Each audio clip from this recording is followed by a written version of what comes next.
The British Australian community calls on Australians to vote no in the referendum on a voice to Parliament.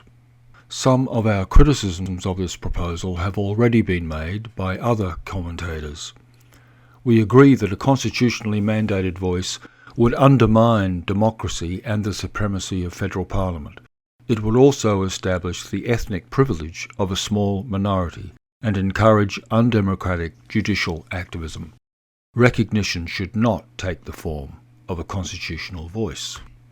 Importantly, we also ask, is the proposed voice good for Anglos?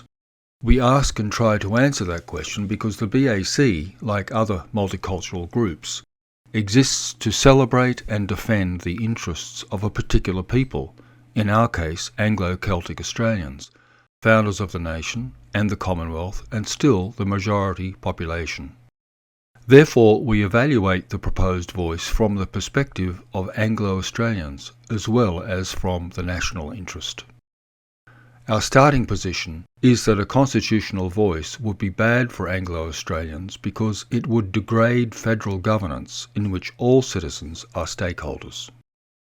However, we sympathise with the complaint by Indigenous Australians that the Constitution ignores their special stake in Australia.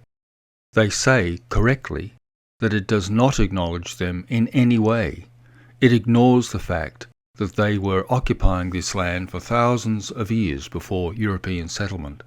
It ignores their identity, their culture, and their history. Anglo-Australians should be doubly sympathetic because we find ourselves very much in the same position. Whilst Australia's constitution is written in the English language and includes a role for the British monarchy, these identity markers are incidental. The constitution fails to recognise Anglo identity, culture or history, even though our ancestors created the colonies that became our 6 states.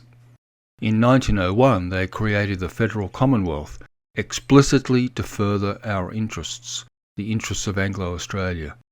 Sir Henry Parkes, the father of Federation, declared in his great speech at the first Federal Conference in 1890, quote, "The crimson thread of kinship runs through us all.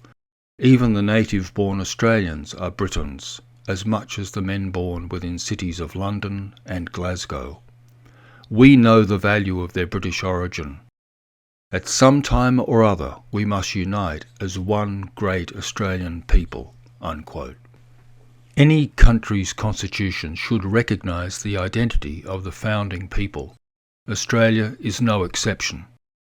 Indigenous Australians should also be counted as founding peoples because they contributed their land, albeit involuntarily, as well as elements of culture.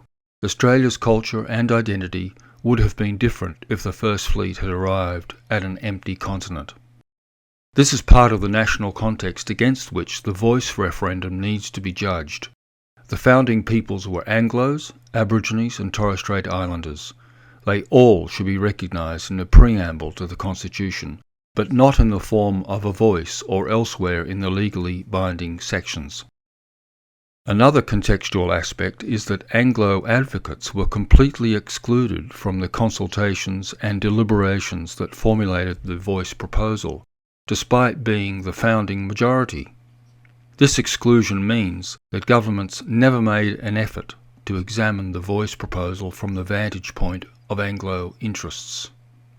Exclusion of Anglo-patriots continues a broader trend of systemic anti-white discrimination. Anglo-Australians have been excluded from fair representation in ethnic politics in general, especially regarding issues of immigration, multiculturalism, and Indigenous affairs. As a result, infrastructure is not keeping up with a rapidly growing population. Rents and homelessness are rising, and ethno-religious diversity has reached dangerous levels. Anglo-Australians are under siege, not only by uncaring governments, but by corporate media and schools that indoctrinate children to disrespect our pioneers and their British connections. Undemocratic immigration policy is likely to push down the founding ethnic group to minority status within a few decades. Since the 1970s, Institutional Anglophobia has been so extreme that immigration and multicultural policies might as well have come from an occupying army. Indeed, if China or India invaded and conquered Australia, they would be well advised to break national resistance by putting an Indigenous voice in the Constitution, and perhaps other voices, but never an Anglo one. They might also retain the anti-Anglo indoctrination already practiced in Australian schools, and they might continue high levels of third world immigration, especially from their own countries. Actually, the occupiers might substantially reduce present levels of immigration to avoid being accused of committing cultural genocide. Whether viewed through Indigenous or Anglo eyes, the Constitution is a cold-blooded document that has afforded the nation inadequate protection against ruthless elites.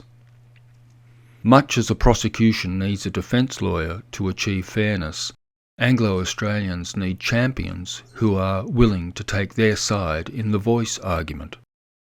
Freedom rests on balancing adversarial relations in politics, business and culture. The revolutionary demographic change afflicting many Western countries could not have occurred had the majority's ethnic interests been represented in politics and culture. Inverted ethnic hierarchies are imposed by multicultural regimes in Australia and overseas. These could not have arisen or been sustained if governments had not turned against the founding ethnicity. This is perhaps the reason why political multiculturalism has punished freedom of speech and association in such an authoritarian fashion. Tolerance of majority identity and expression would have moderated this extreme replacement ideology. It is in this context that Anglo-Australians are being asked to mutilate their constitution to privilege Indigenous peoples and pay for the inevitably bloated voice bureaucracy, which will likely be followed by strident calls for even greater financial reparations. All Australians have an interest in good governance. However, Anglo-Australians have a special interest as founders of the Australian nation, and if the voice referendum succeeds, most Australians will be unfairly disadvantaged. For Anglos, however, this will be a particularly bitter pill to swallow, as these changes will degrade the Constitution and the Commonwealth, which were created by and for us. The Voice Referendum, a statement on behalf of the British Australian community.